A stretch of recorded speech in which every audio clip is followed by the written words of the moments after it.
Hello everyone, this would be a tutorial slash how-to page to use Citizen REMS. When you initially click on the website URL, this is the page that will be displayed. You'll see a city map pop up. Off to the left here, you'll see more icons, which we'll go over later. To the right here, you'll see different crimes and different icons next to each of these crimes that are associated with the crime.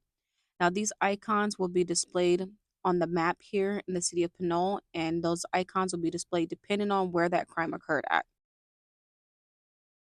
Now back to the left, when you click on missing persons, every person that was reported missing in the city of Pinole within that week time frame will be displayed here.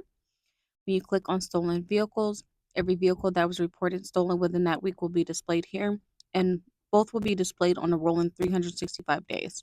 When you click on arrest, it's a ton of information here, but you'll see the date, the time, the location the person was taken into custody, the person arrested, the case number we drew, what that person was arrested for, and to the far right are the physical descriptions of the people that were arrested.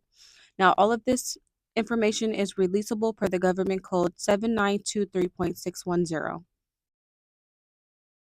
All arrests will be displayed on a rolling 14-day period.